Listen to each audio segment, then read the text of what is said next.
presentation, and we kind of went back and forth who should be the next to present, and we decided it would be the mayor of Jurupa Valley, Brian Berkson. If you could come up, please.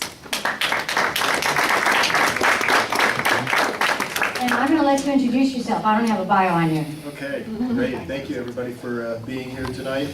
This is obviously very important to everybody here that's in this room who watches this video later or who's impacted in any way, shape, or form. Just a little bit about myself. My name is Brian Berkson. I'm the mayor this year for the city of Jurupa Valley. I'm on my 5th year as city council member. And this issue has been going on for some 12 years, I believe. 12 years exactly. Yeah, see? I haven't lost all my marbles yet. Thank you, Ms. Anderson.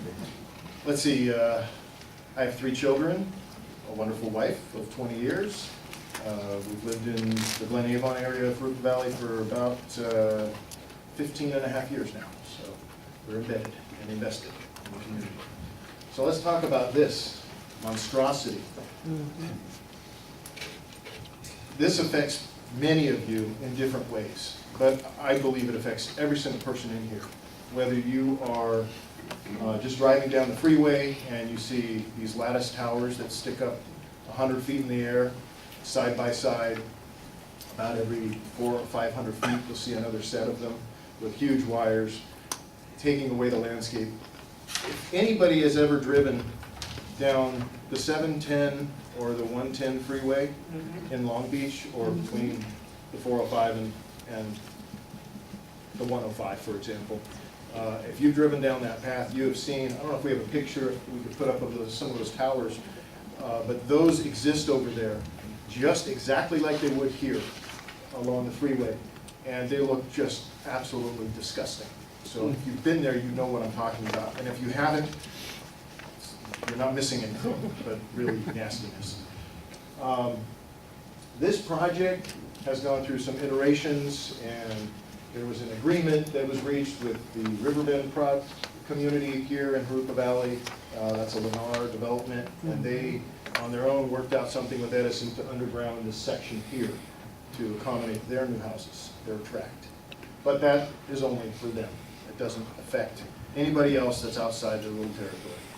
So we have a substation that's going to connect from and to, that goes along the 15 freeway to Limonite.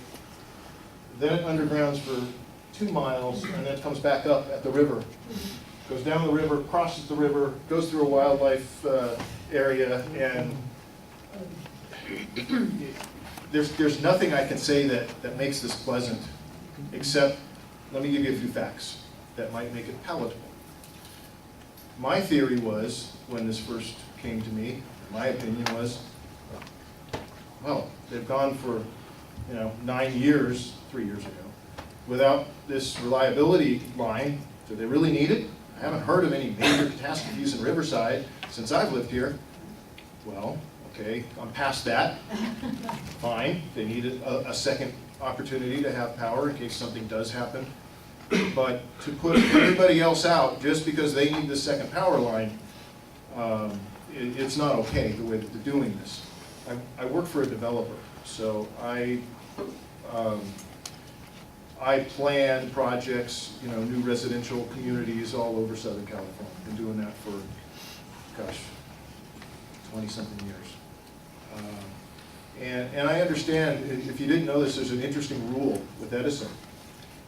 If you develop a site that has 3 or more existing power poles, you must underground them. Okay?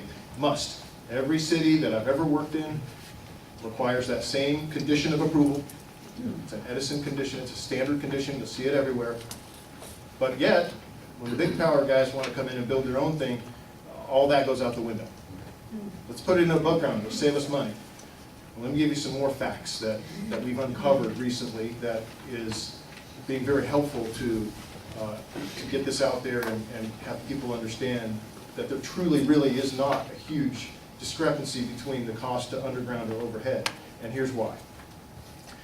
Per lineal foot of trench that you would have to dig is going to cost you X dollars, whatever that fee is. It's going to probably cost 2 to 3 times the amount of money put it underground than it would to be above ground. But the advantage of going underground, at least in the city of Jurupa Valley, and I'm sure City of Riverside probably has a similar franchise agreement with, well, they're their own public utility, they can do whatever they want. But in our case, Edison serves all our residents, okay?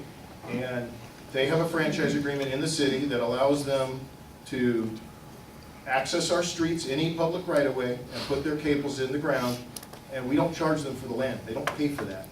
On the flip side, and this is important, if they have to go through this route, okay, they have to pay for the land that they're taking away from the private property owners. These are all in the hands of private property owners, developers that have been chomping at the bit for many years to try to get their projects pushed through, and financing that won't happen until this is all settled and done.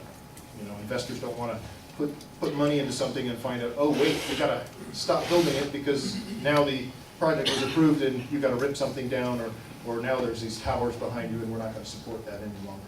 So the developers have had a pretty good battle with this for quite a long time. So this is going to be approximately 100-foot wide easement that they would need, okay?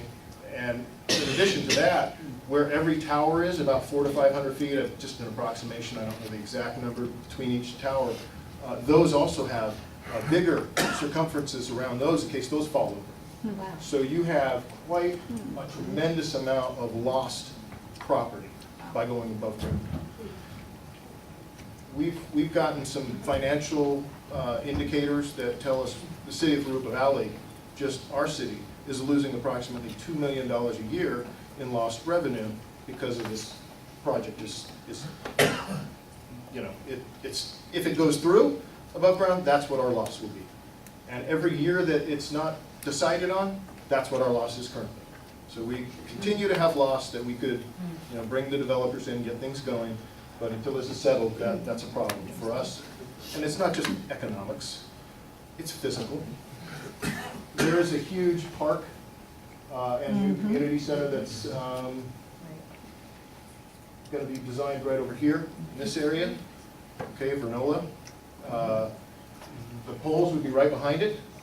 And if you want to take your kids, my kids, your families, go play softball or football or whatever, you're going to want to do it over there by these humming loud lines.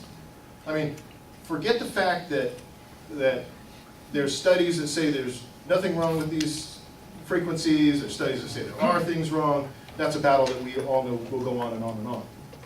But I certainly won't stand under one of them. And I'm not going to let my kids do it either.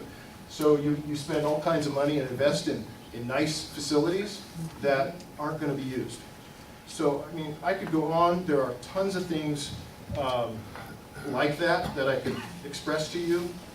We have, you know, in a nutshell though, Jurupa Valley has no issue with them putting this line in, which 100% serves them and only them, but they cannot ruin the river, our city, your views, your health, your safety, because they just want to do it their way.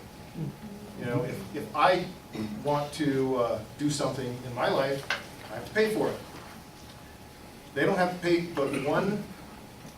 Let's see, I have this because this acronym keeps slipping out of my head. 1.04 to 1.07%. Yeah, well, I know the percentage, but the CAISO, California Independent System Operators.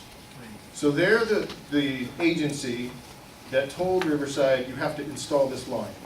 They're also the agency that told them how much they will have to pay.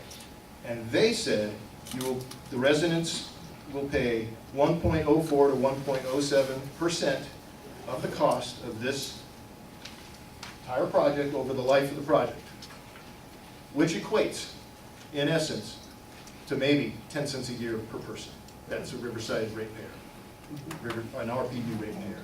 So we are not talking about a lot of money that RPU or its residents have to pay. And that's something that they have held back and not provided us any kind of information about.